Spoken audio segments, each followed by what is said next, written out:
Welcome. Hello.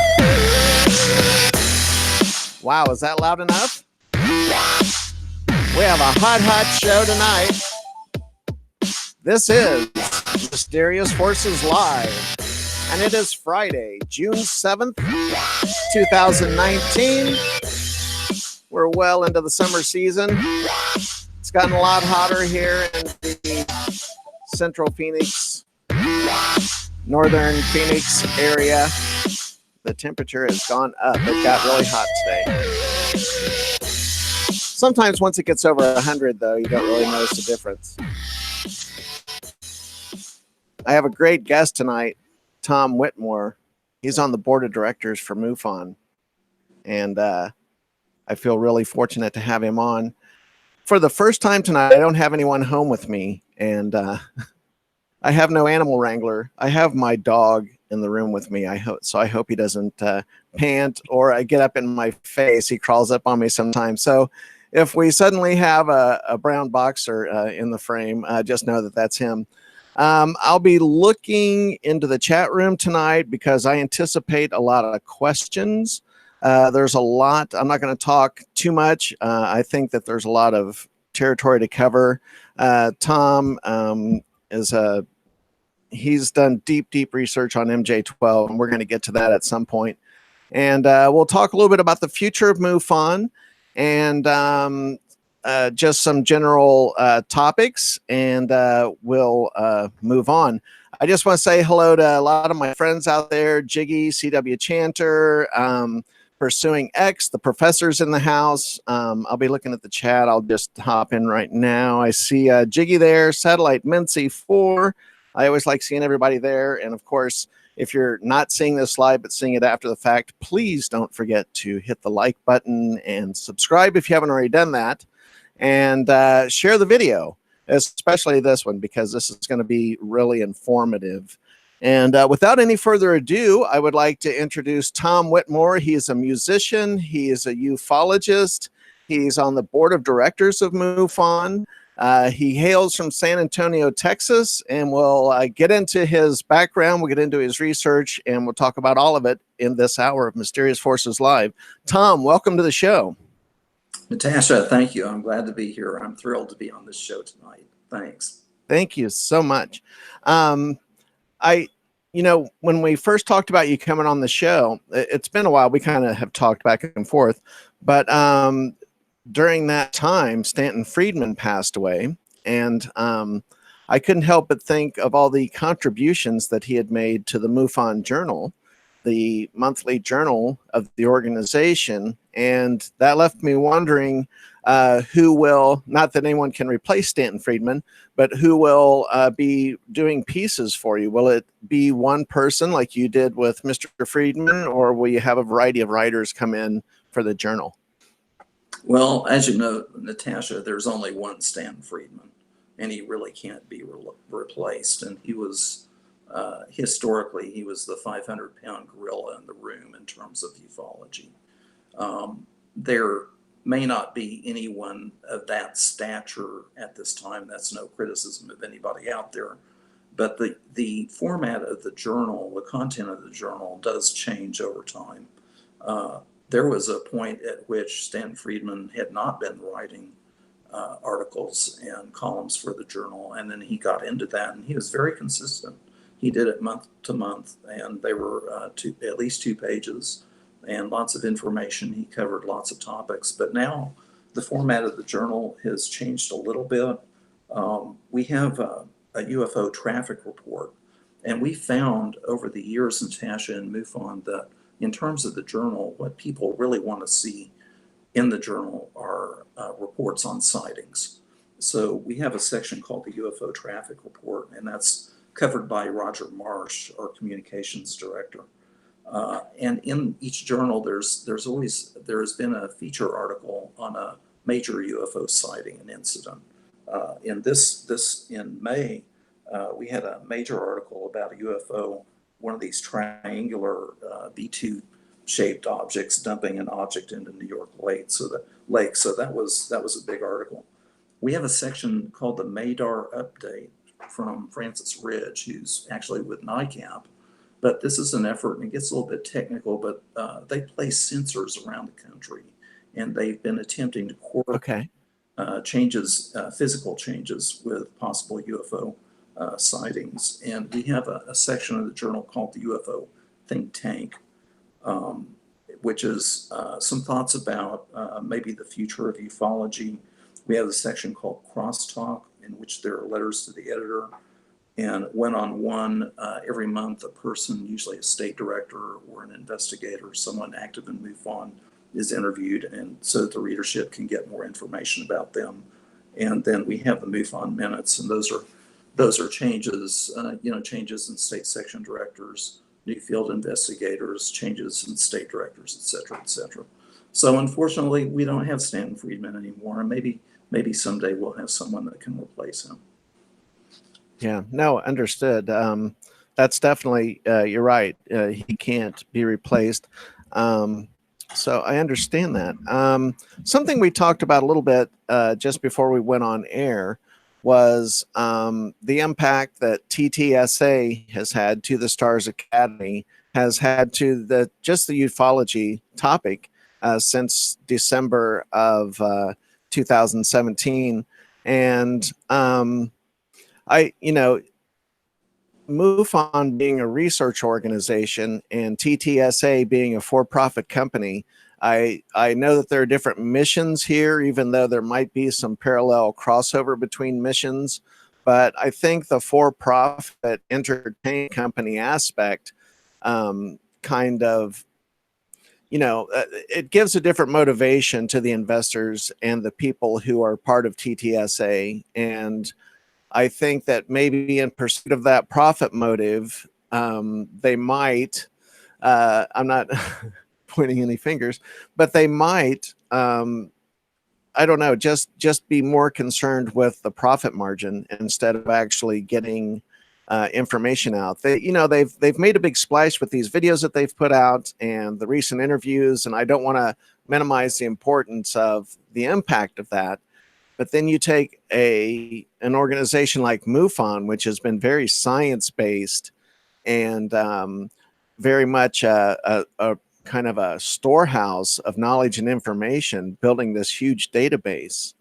And I'm just wondering how TTSA's activities affects MUFON, and whether we're coming into a new era where at least organizations who are directly involved in the research of UFOs are getting paid attention to and kind of have a direct conduit to the public, rather than TV producers from various TV channels that all they want to do is kind of make titillating entertainment that never really solves any questions.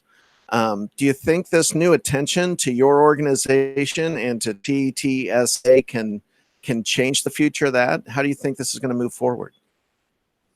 Well, TTSA is huge in the UFO field, as you know. I don't have to tell anyone that. And there's one school of thought that TTSA could be some kind of a competitor of MUFON, and it could reduce MUFON's stature or success in the future. But my view is anything that increases the overall awareness of the public and the interest of the public is good for all of us. And I think it's going to be good for MUFON.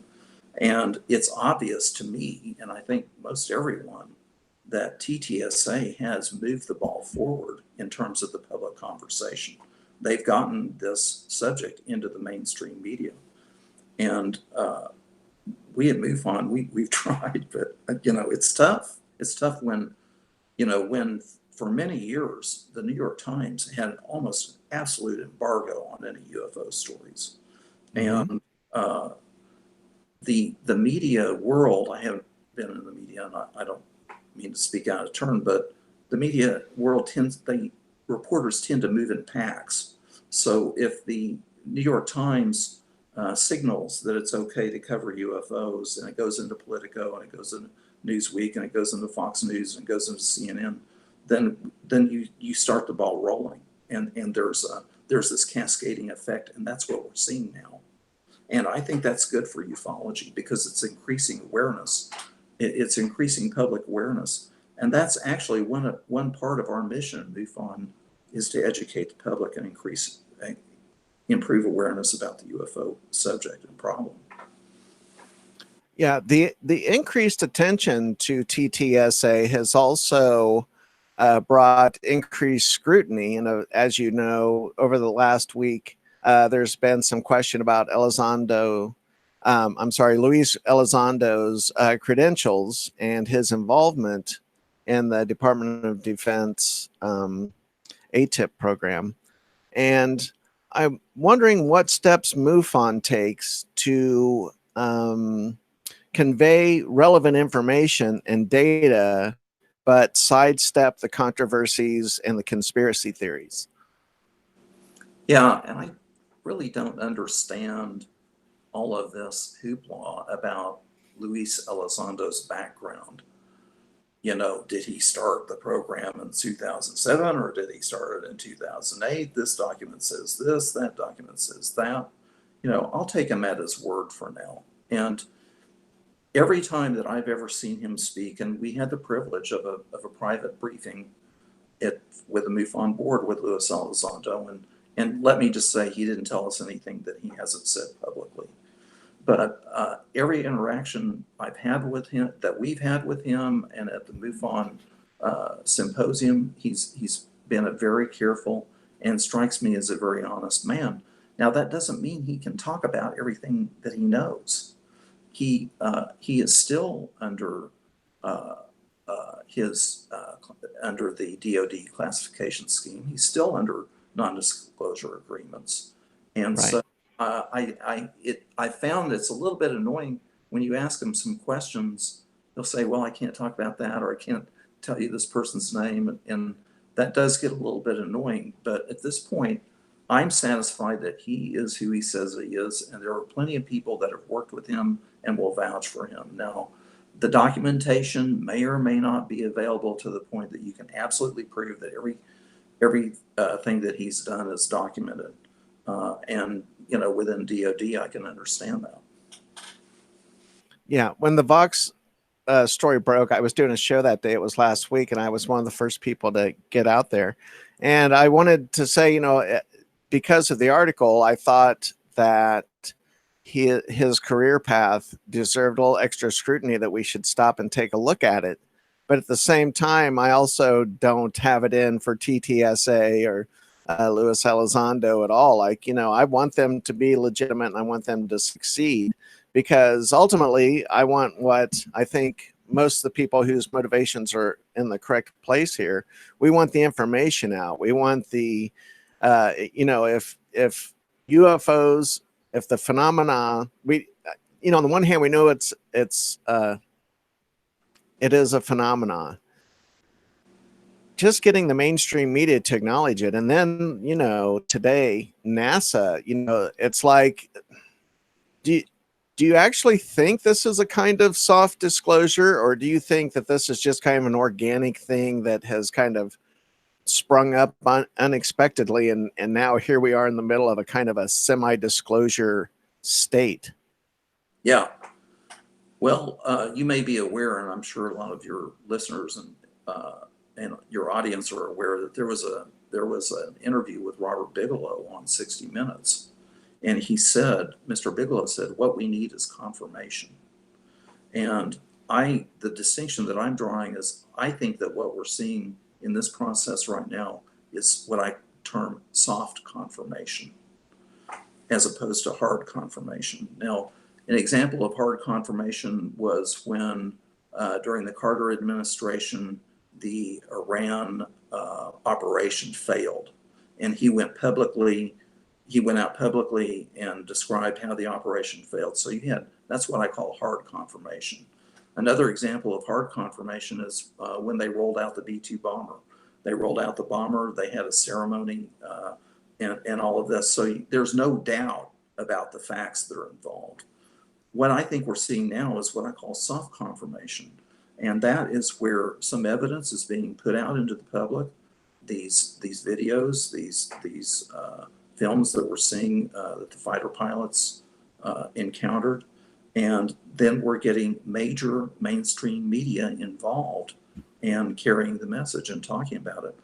It's hard if you're halfway objective in society, and it's hard for me to imagine because I'm such a UFO person that I don't know really what the average person might think. But I think that if the average person watched TV over the last 2 weeks and watched the news, it would be hard for them not to think that there's something going on with UFOs. Absolutely. Do you have any personal theories as to what you think UFOs are, or is the jury out for you until more evidence or data is available? You know, Natasha, it's funny because I really believe if you walk down the street and you just pick people out at random and said, what do you think about UFOs? Let's say you ask 10 people on the street. From my own experience, what I keep hearing over and over is, you know, I always thought there was life on other planets. That seems to be the go-to, the default thought and reaction of the person on the street. And so I don't blame the UFO community for going to the extraterrestrial idea first, because that seems the logical, the logical explanation. However, there are other possibilities, you know, this interdimensional, which I don't think we even know what that is, to tell you the truth. Yeah. Extraterrestrial, I mean, you can take a star, take Zeta Reticuli or whatever, and say, you know, there's a star there, there's planets going around it, whatever. And then there's the idea of possibly time travelers or some kind of semi-occult explanation, you know, some kind of, you know, uh, like gnomes and fairies and demons and such things, and incubi and succubi. Right. There are things like that. And, you know, there are all these various theories. Now, I will admit, I was born in 1953, and I grew up in the 50s and 60s when UFOs really were in the mainstream media. And you had Nyxx, and you had Donald Kehoe, and you had CBS doing a special, and you had the Condon Report, and so on and so forth. And I grew up watching The Day the Earth Stood Still and The Invaders. I was reading Tom Swift books. You know, we had the space program. So I naturally am very inclined toward the extraterrestrial idea. But to be honest, I don't know. And until we get hard confirmation, I don't think any of us know. Right. No, that's a good point. I want to ask a couple of MUFON questions, and then we'll move on to some other topics. I'm wondering, MUFON, and I'm asking this question with all due respect. And you said, you know, we talked about, and my viewers also know I don't do ambush journalism. I don't do gotcha questions. This is not a gotcha question. MUFON is sitting on a whole lot of data. Do you think there'll be a time in the future when that database will be accessible to the public or be able to be accessed by other researchers and used for, you know, just independent research? Or what does MUFON, do you think, what do you think the long game is for all of the data that you're sitting on, all the reports? Well, that's a good question, and that's a fair question. The database has been a long-term work in progress. And like anything in life, it can be improved. It can be made better. The database, the basic information in the database is available to the public. Now we have to draw a line somewhere, because when you get into the details in the data, there could be personal information in there, or personally identifiable information. Some witnesses say it's okay to be identified. Other witnesses don't want to be identified. So you have issues like that. Now, MUFON has, we have a couple of salaried employees. The executive director earns a salary, the office manager and the communications director, they're paid staff or contractor. Any other work that's going to be done has to be done volunteer at this point. Now, I think, Natasha, in order to get a real qualified scientist, I don't think we can do that for less than $100,000 a year. So we would need to be on a higher budgetary level than we are now to be able to do that. So we do get inquiries from third parties asking for data out of the database, and Jan Harzan tries to work with them as much as he can. We do get calls, give us your whole database, and he doesn't quite do it. He asks them, well, what is it that you want to know, and tries to work with them and provide the data.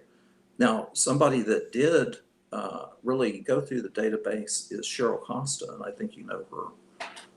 And Absolutely, I have her book. Yes.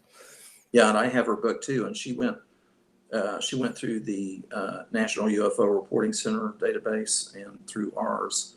And I had a long conversation with her about our database, and I got an earful, and that's good. That's fine. But you know, it's that kind of situation where someone can come in and do some thorough research. Okay. Now, to answer your question, I am a board member of MUFON, and in my personal opinion, and I'm just one board member, okay? In my personal opinion, I would like for the next level of MUFON to be where we are doing much more scientific analysis, okay? And that is a level in which I think we would need, like I said, a higher budget, and we'd need some strategic planning to get there. We have to attract one or more scientists that can really go into that database and do the kind of work that we like to do. And we've had great people in the past, like Robert Powell, who's with the Scientific Coalition for Ufology now. But that's what I'd like to see done. I'd like to see more scientific analysis, as you would. Do you think maybe one of the solutions could be just partnering up with another organization and, just kind of putting resources together? And can that be done without compromising, what you have painstakingly, held? Well, it's always a possibility. UFO groups are notorious for not cooperating with each other. Yeah. Yeah, there's a lot of rivalries out there. I think we're kind of seeing some of that in social media right now. Yeah, I've seen that too. But my personal attitude is I would like to see cooperation. I would like us all to work together and not work against each other. There may be some opportunity there. Now, when I look at SCU's work, they've done 2 reports that I know of, and they do beautiful work, fantastic work. 200 pages, 200-page reports. Okay, that's a little bit different approach than what we do. Well, it's a lot different, because our model is we create a monthly journal, and we attract members, and we run a field investigation network, and we put on annual symposiums. That's our model, and like I said, I would like to see us evolve into a more scientific effort in that respect. Absolutely. And in terms of field investigators, I have a question. I have a personal friend. He lives in Boston. I need to ask you this question. He knew you were coming on. He texted me today. And this is a person, he's a really intelligent guy. He's organized. He's got the time and equipment to do UFO investigations, case investigations. And I guess he tried to get the attention of the local MUFON chapter and couldn't get any traction in terms of volunteering or finding out what you need to do to become a MUFON investigator. And that being said, there's always going to be cases like that in different places. But if someone is interested in becoming a MUFON investigator, what is the process for that?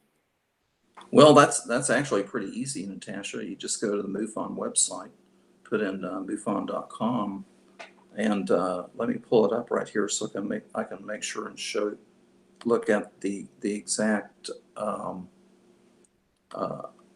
menu item. I know that there's I don't want to cut in on you, but I do know that there's a manual and a test. Yeah. Correct?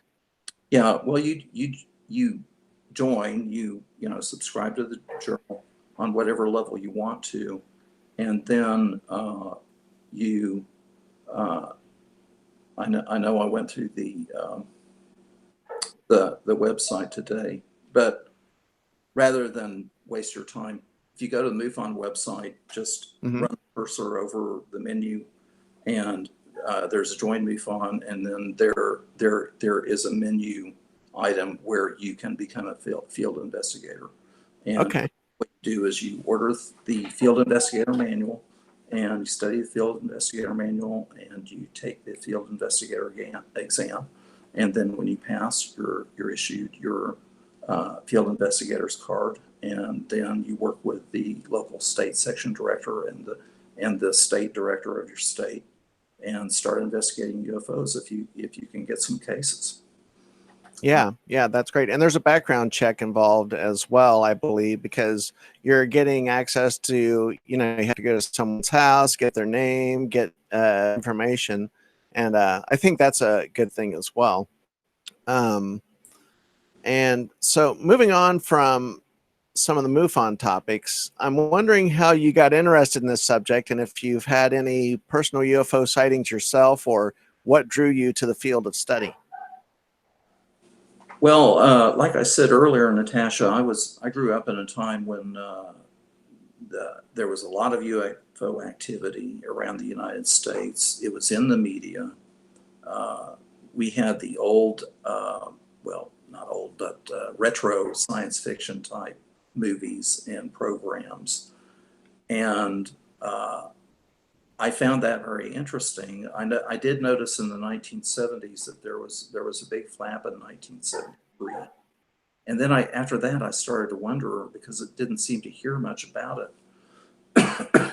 And it was in the 1980s that after reading history all my life and reading stacks of history books, I got interested in espionage and in counter-espionage, counterintelligence, and psychological warfare.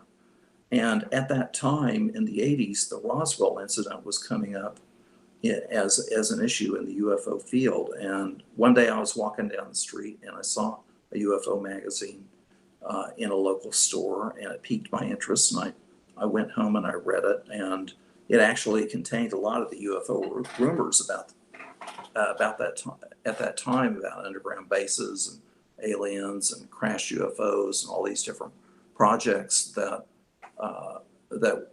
allegedly were being conducted by the U.S. government. So, I started reading up on the UFO field, and at that time, MJ-12 was a big issue in the late 80s and early 90s.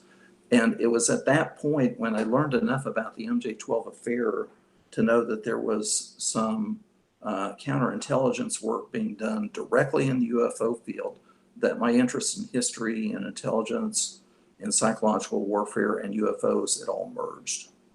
It merged at that point in my mind. And so I decided to it occurred to me I could get actively involved in the UFO field. So at that time, MUFON was run out of Seguin, Texas by Walt Andrus. And so I started going to the local meetings here, and I went through the process. I became a MUFON member. I ordered the field investigator exam, or the field investigator's manual. I took the field investigator exam. I passed that. I became a field investigator, investigated some cases. Eventually, I became the state section director in San Antonio. And at a later time, I was asked to join the board. That's cool. That's cool. And that is a nice segue into the MJ-12 topic. And I just want to say, I want to be fair to my audience. I'm looking at some of the questions, and Satellite Mincy 4, I see what you're asking. And I just want to say, for the sake of transparency, Tom and I discussed some of the boundaries of this conversation, and he did not come here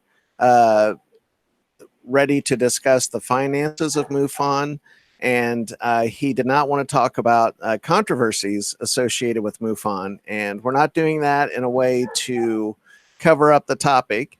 As everyone knows, there's been a couple of times on this show I've been critical of some of the decisions MUFON has made, but we decided together that we weren't going to have that conversation here. He's just one member of the board, and I don't think that in that capacity he can even really speak for MUFON as a whole, and I wouldn't want to do that. I want to respect Tom's knowledge and experience and talk about that, and I'm not here to put his feet to the fire on the controversial subjects. And that's not to minimize those subjects or say that they're not important. I'm just saying that's not what we're going to do here in this show at this time. You know, if someone from MUFON wants to come on at some point and address some of the controversies that have been in the news, then we can do that. But I had a basic understanding, Tom, that we weren't going to do that. And so at the same time, I don't want the audience to think that Tom is avoiding some of these topics, and I don't want you to think that I'm softballing this by not asking those questions. And that's just fair. That's the most fair, honest thing I can say. And so that's kind of the context of this conversation. And if someone wants to discuss that, if someone wants to come from MUFON to address those issues specifically, I'd be glad to have them on, and we can address that another time. So I'm not ignoring you, and I just want to tell my audience that, because this is all getting to be kind of a tight-knit community, and there's a lot of controversy right now in lots of different areas of ufology, and I wanted to have a positive show and maybe not focus so much on scandal. I talk about some scandal in ufology a lot and have a lot of references to it, but I just didn't want to do that with this show tonight. So I just want everyone to understand, I'm not ignoring your questions. I'm not ignoring those topics, but we had established some boundaries for this conversation, and I'm going to honor that. So that's where we're going.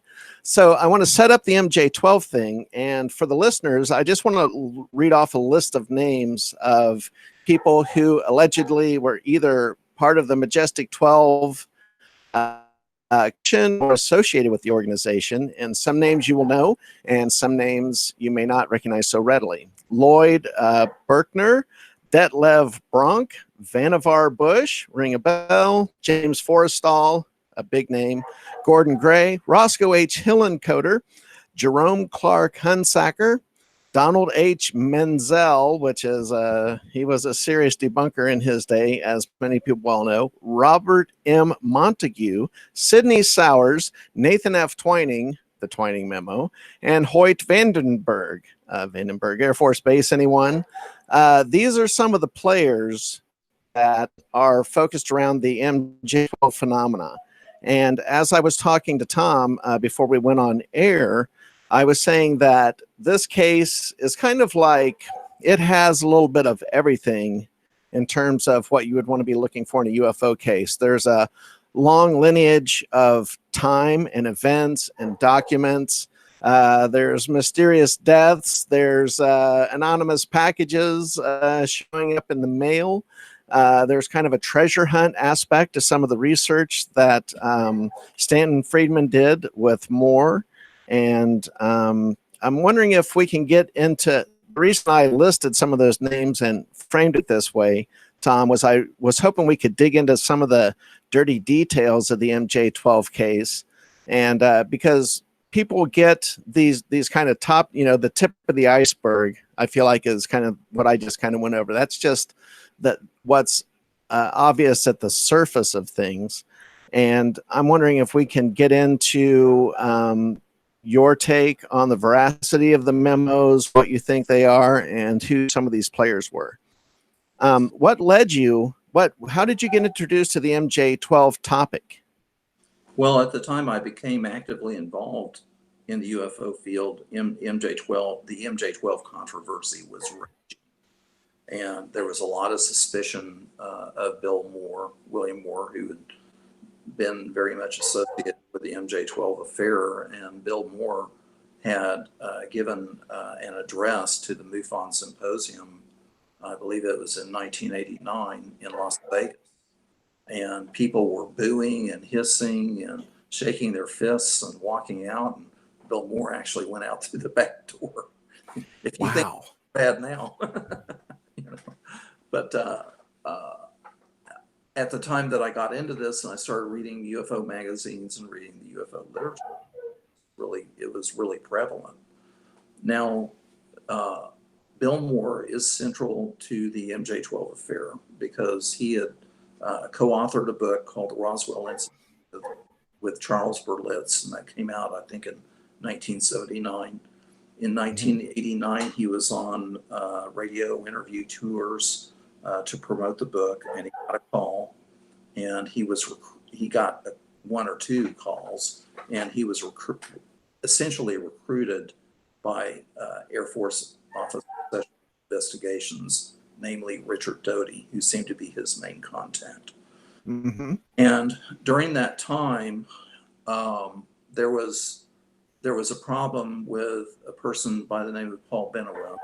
This whole thing covered in great detail in a book called Project Beta. And Mr. Benowitz was living right next door to Kirtland Air Force Base in Albuquerque, and he was monitoring radio signals and electronic signals from Kirtland Air Force Base. Well, you just don't do that without attracting the attention of counterintelligence. So some kind of counterintelligence operation was conducted against Mr. Benowitz, and part of that was apparently encouraging him, or at least not discouraging him, from believing that UFOs and even aliens might be involved. Now, there are two aspects to this, because on the one hand, Mr. Benowitz apparently believed and fantasized about UFOs and aliens. On the other hand, he was seeing some things and taking pictures of possibly of UFOs. Now, at the same time, or not exactly at the same time, but during the 80s, there was at least one incident of a UFO being very close to the Monsanto Mountain nuclear storage facility, which at that time I believe was one of the largest, if not the largest, storage facility for nuclear weapons.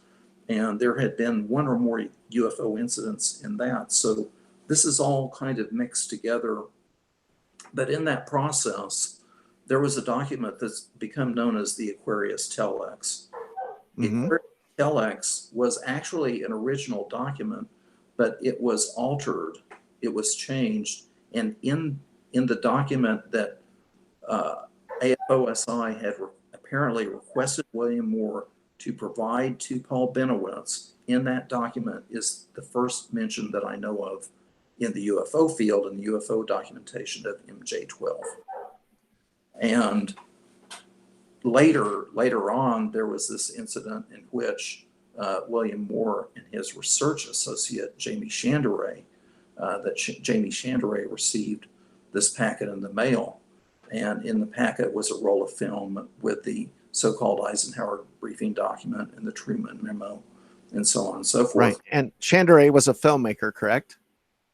Yes, that's what I'm told. Now, one of the things I want to do, Natasha, is when I get into this full time, I want to verify a lot of this stuff, because I'm going by internet articles, and I'm going by UFO literature, and I've been employed full time, during my career, and I've been married and raised a family. Now I'm going to be retired and I'm going to be on my own. So I really want to get into this in depth. I want to talk to people, interview people, verify facts.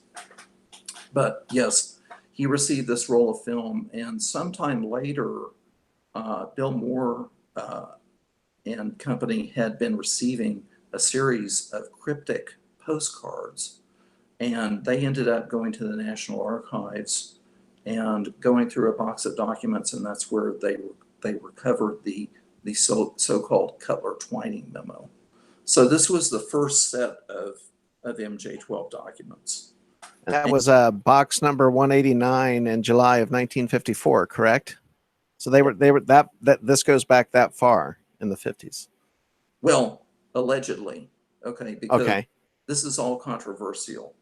People get accused of forging this stuff, and creating this stuff, and I don't know. I mean, Kevin Randall, I had a conversation with him in the hall during a MUFON symposium some years back, and he told me that he thought that Bill Moore created the MJ-12 documents, because he said that before the documents came out, that Bill Moore and Stanton Friedman had already identified almost everyone on that list, on the list of the MJ-12 members.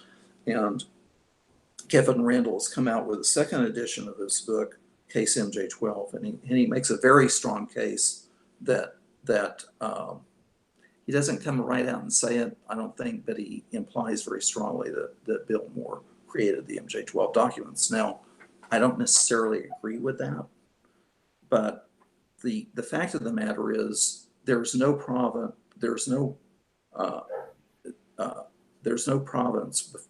beyond Bill Moore and Jamie Chandray.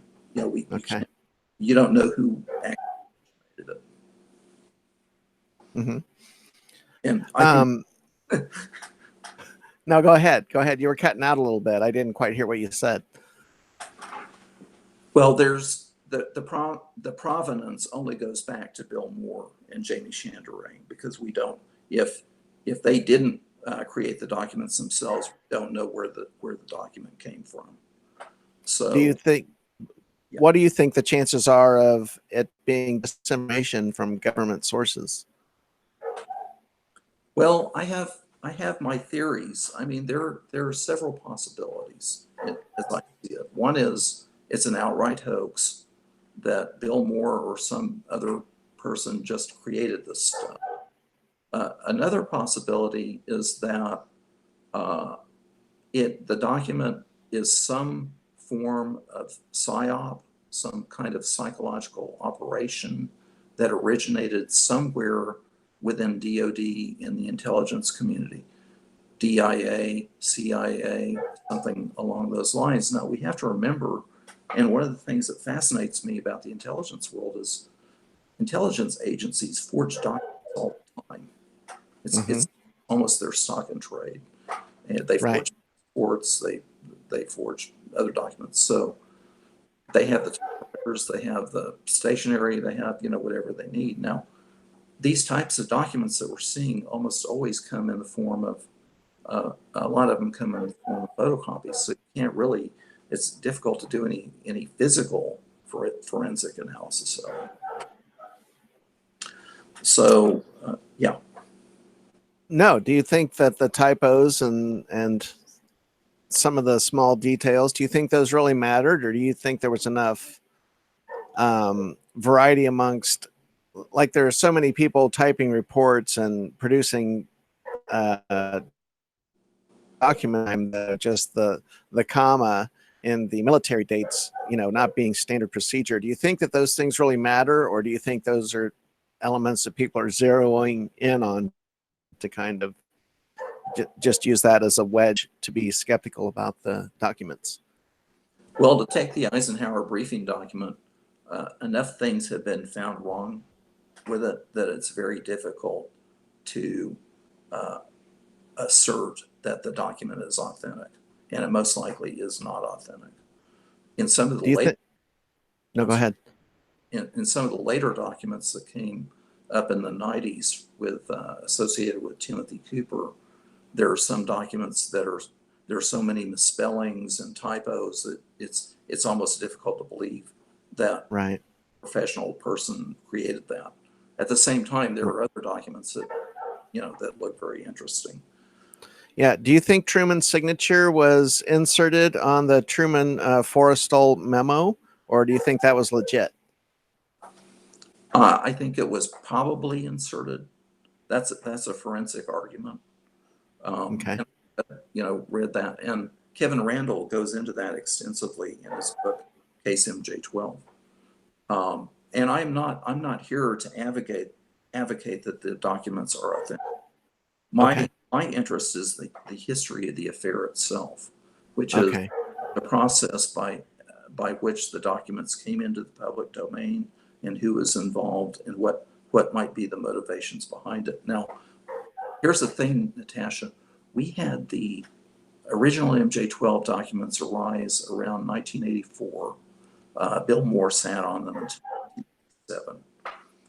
Then in the 1990s, we had the Timothy Cooper documents come into play. That we had Project Serpo, We had the Right. Ambush affair. We've had Psalm 1-1 document, and we've had even lately, in the last couple of years, we've had this ultra top secret MJ12 document come out. This has been going on for almost 40 years. And that's why I find it difficult to believe that it's a simple hoax, that all of these have been simple.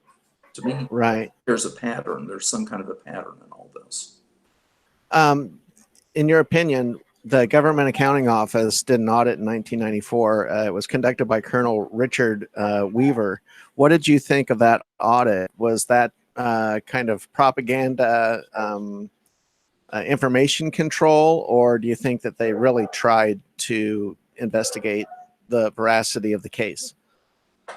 Well, there are three items I'd associate with your questions. One is the really thick phone book report about the Roswell incident. Yeah, I'm listening. I'm sorry. I know this is a serious topic. I knew that this might happen. Go ahead. No, there was this phone book size report on the Roswell incident. They had the thesis that it was this mobile balloon explanation. Then they also had the second version, which is Roswell case closed, where they tried to say that the bodies were these test dummies. And then there was the General Accounting Office audit, which was actually out of the General Accounting Office, and they didn't have any findings there. Now, there was a fire in the Personnel Records Center at some point in time, I think in Kansas City or St. Louis or one of those places, and some records were destroyed. As far as the Air Force product, I think it's damage control. It's controlling the perception of the public. You know, please go away is the message. Mm-hmm.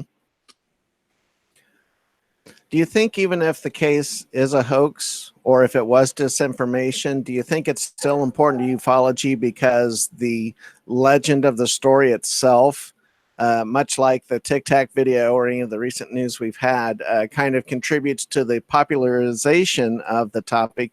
Do you think the MJ12 topic was helpful in that way, even if it was wrong? All in all, I'd say yes. And I think that there's a possibility that there has been an attempt to influence the public perception indirectly. And Grant Cameron has said this as well, and that is, it's possible that these documents have been put into the public domain over a very long period of time.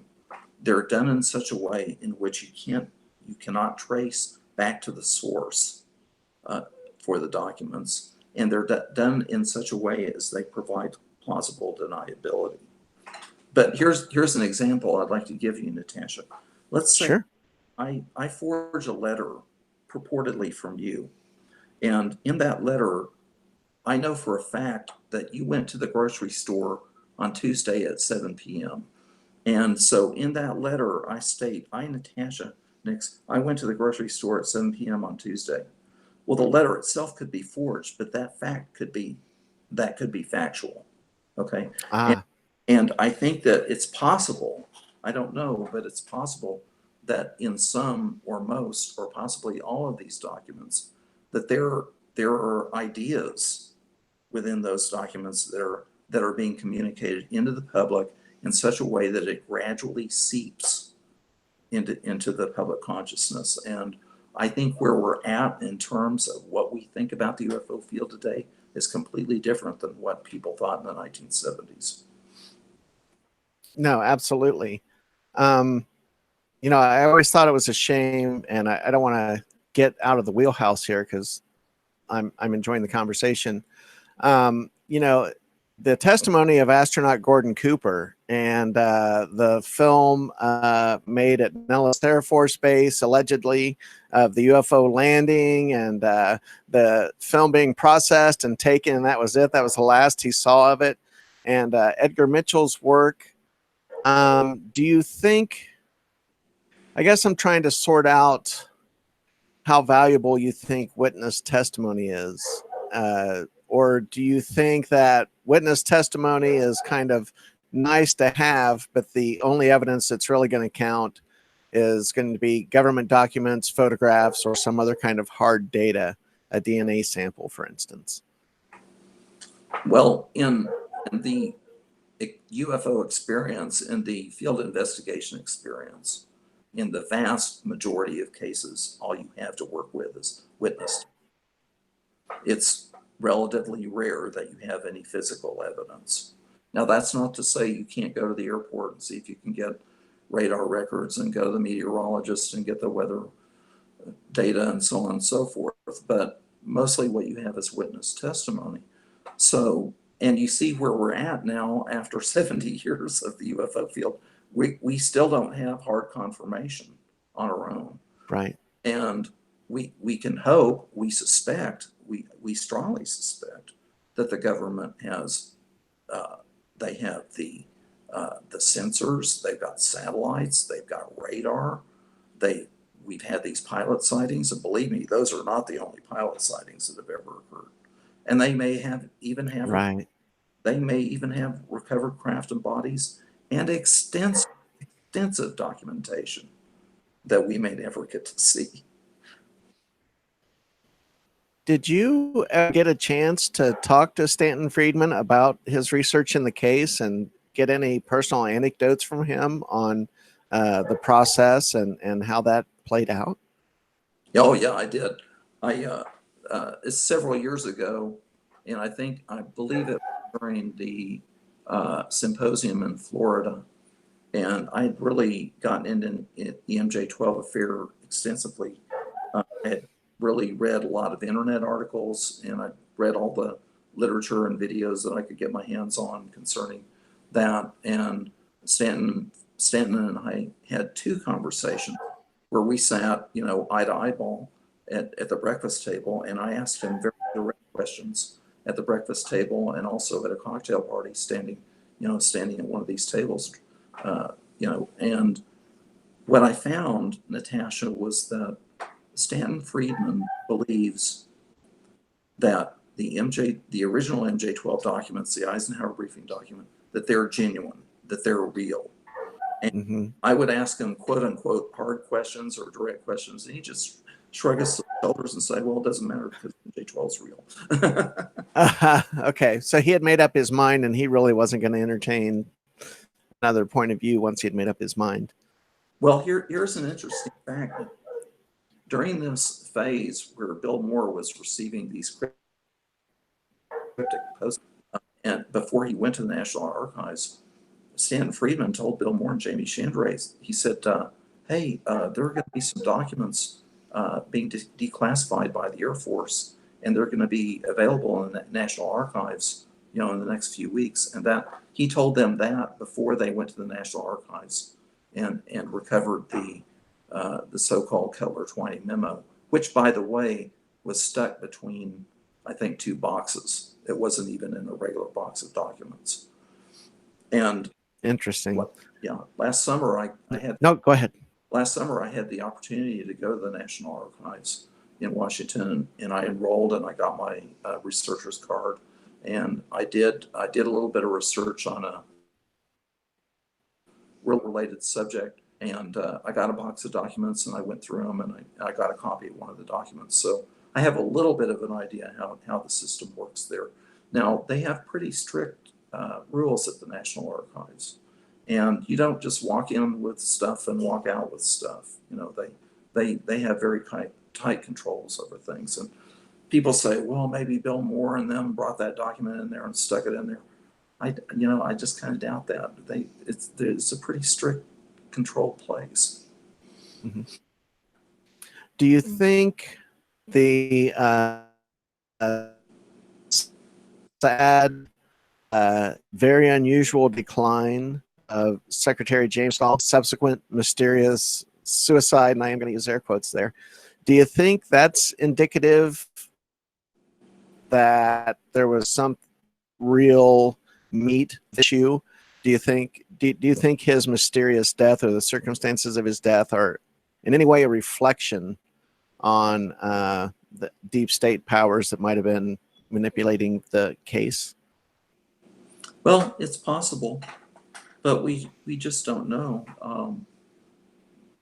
Secretary Forrestal had been working at a high level during World War II, and at the time of at the conclusion of the war and the beginning of the Cold War after World War II, the Department of War, which became the Department of Defense, was in utter turmoil. It was being reorganized. The National Security Act was coming out, and it was reorganizing the whole defense establishment by law. And there had always been terrific inter-service rivalry between the Army and the Navy and the Air Force was coming on. So I think it's possible that Secretary Forrestal was under tremendous pressure and strain and stress at that time, and maybe he just had a nervous breakdown and lost it because of that. But we'll never know. And if there was an MJ-12, and if he was on MJ-12, some people have some very strong religious beliefs about mankind or humankind's place in the universe. And maybe if you're confronted with solid physical evidence that things are not what they seem, it's possible that could cause someone to crack. I just don't think we'll ever know. How do we know whether he jumped or was pushed? I don't think we'll ever find that out one way or the other. Right. Do you think that's one of the problems that we're facing, is that as these firsthand researchers and witnesses to these events unfortunately age and pass away, people like Stanton Friedman, that we get separated step by step from, having a connection to the events, and that it becomes more and more unlikely that these types of cases will ever be solved? Much like Roswell, so many Roswell witnesses we've lost. And, soon we'll be at that place where there's no one left alive that was any kind of direct witness to anything. And then we're left with nothing but documents and rumors and whatever people can scrape together in terms of evidence. Well, I've delayed my own research until I could retire, and I had changes in my family. My wife unfortunately passed away, and my daughter has grown, and she lives out of the country. And now I'm pretty much single. I'm on my own. I can do anything I want to do. So I'm going to get on the stick, because I'm not getting any younger, and neither are the people that are involved in all this. So I'm really, right. I'm really going to be getting after it. So are you going to produce a book or do some other kind of media presentation on the work you're going to be doing? Well, my intention, Natasha, is hopefully to break new ground and bring up some new material. I don't see a point in writing a book unless I have new material, new information to share, because the basics of the MJ-12 affair have been covered pretty extensively already. So I'm going to get out there. I'm going to interview everyone that will talk to me. I'm going to do, investigation, research, and archival research, and so on and so forth. And I think that if I can turn up enough new information, at a minimum, I'll write a report and possibly a book. I'm not trying to make money. You can buy the book for $1, or I'm just trying to recover my cost.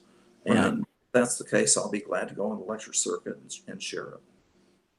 That's cool. And before we went on air, I think you mentioned that you wanted to go around and visit some local MUFON chapters. I personally think that would be a tremendous morale booster for a lot of the local MUFON folks to have someone from the board stop in and just say hello, experience what the local meeting is and what's going on. I can't help but think that would do nothing but engender goodwill amongst the laity, so to speak, of the MUFON organization. Is that part of your plan, to get out there and just kind of talk to people? Oh, yeah. I want to get out there and meet people, and I want to show them that I appreciate the volunteer work that they do. And I do want to say here categorically and definitively that I very much appreciate the hard work that our MUFON volunteers do. The UFO work is a labor of love. You have to do it because you love it. that nobody's getting rich doing this. Nobody, very few of us are getting famous or want to be. Right. We're doing it because we want to get at the truth about the UFO field. And I want to go around to these groups and get to know everybody, hear their complaints, and they'll have them. And I can take those back to headquarters and hopefully come up with some constructive ideas on how to make the organization even better. That's awesome. And on a personal note, you're also a musician. Am I mistaken? You play jazz, is that correct? I mostly play classical guitar, and Oh, my style is, I call it pseudo-classical, but it's a combination of some folk style picking, what I call drone picking and strumming. And there are a lot of fast chord changes. I have about 10 original pieces that I'm going to have professionally recorded, and I'm going to create an album. I'll probably put it on CD Baby. There is a piece that I've composed called Eclipse 23 or Eclipse 23. You can go on YouTube and listen to it if you like. And that's a good example of my style of playing. awesome. Yeah, no, it's awesome. I'm just gonna skim through the chat room real quick. And my wife is in the chat room and she's talking about the dog. From the professor, can Tom talk about his opinion regarding Project Serpo, UFOs over H-bomb tests in the Pacific? Yeah, Project Serpo, Richard Doty claims that he, I believe, and another person had located the last surviving member of the alleged Serpo team. I believe that was in the early 90s, around 91, 92, and I believe that person passed away. Again, on the theory that possibly these things are being put into the public domain to make it known that such a thing occurred, even though the actual document or documents may not be completely authentic. In other words, they could contain misinformation and disinformation, but the basic idea is to get across the notion that this event occurred, which is sensational, if it did actually occur, and I don't know if it did or not. Second, no, go ahead. Secondly, on nuclear weapons, the conventional wisdom now is that the so-called aliens are very interested in our nuclear weapons. But I'll tell you this, Natasha, since World War II, there have been over 2,000 nuclear detonations. So if the aliens are trying to save us from ourselves, they're not doing a very good job. Yeah, no, it's true. And why won't they go clean up Fukushima and Chernobyl while we're at it? Satellite Mincy 4, who's one of my loyal viewers, he's asking if MUFON is represented in other countries. Is MUFON international? Yes, it is. And we do have country directors. One thing before I go on a show like this, I really try to brush up on MUFON as much as I can. But that is one thing I did not get into. But we do have people in other countries as they are available and as they volunteer. We've had people in Mexico, in Brazil, in South America, in Europe. Just last summer at Cherry Hill, New Jersey, we had a wonderful young woman who, she wasn't like a national director or anything, but she told her story about what happened, I believe, in Zimbabwe. So a certain amount of international reach. We've always claimed to be an international organization, and there is a certain amount of that. No, that's awesome. One thing I definitely want to say before we go is you're welcome to come back on the show, especially once you start your Goodwill tour and also kind of your research journeys. If you find yourself here in the Phoenix area, I would love to meet up with you. I'm going to be going out and doing some location shoots. Maybe we could do another show out at a location somewhere around here. I have on my list a few native sites that I want to visit and things that might tie into the UFO subject in terms of Native American mythology and the UFO research.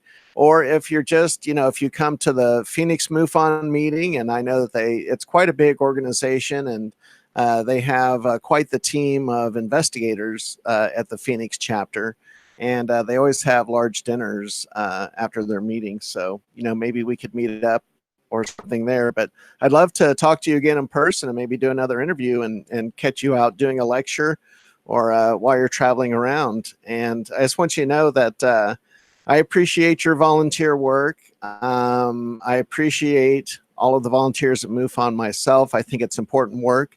And I love your little tagline that you're doing the Air Force's job for them over the last, I don't know what, 50 years or whatever the life of the organization is.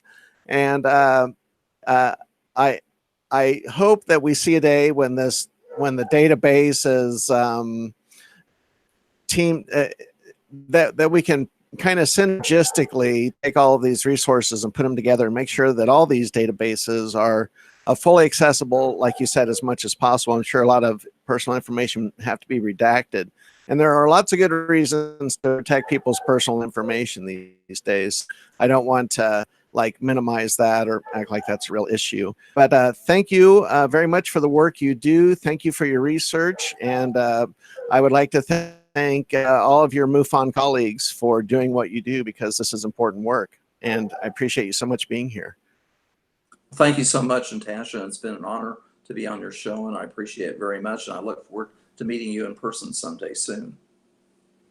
That would be awesome. I'm jealous. I wish I could go travel around in an RV, but I'm not retired. Thank you so much, everyone. Satellite Mency 4, everyone, Jiggy that was in the chat room. Thank you for your questions. I appreciate them. Once again, thank you for spending your Friday night here. You have lots of things you can do with your time, but you chose to come here and spend it with us, and I appreciate that. So please hit that like button. Please subscribe if you haven't done that. What is this? It's gerbil style. Anyone know what that is a reference to? Which movie? Anyway, if you know, let me know. It's a Matt and Trey movie, I'll tell you that. But thank you for watching. Like, subscribe, share, and we'll be back here tomorrow with another live edition of Mysterious Forces Live. Good night, everybody.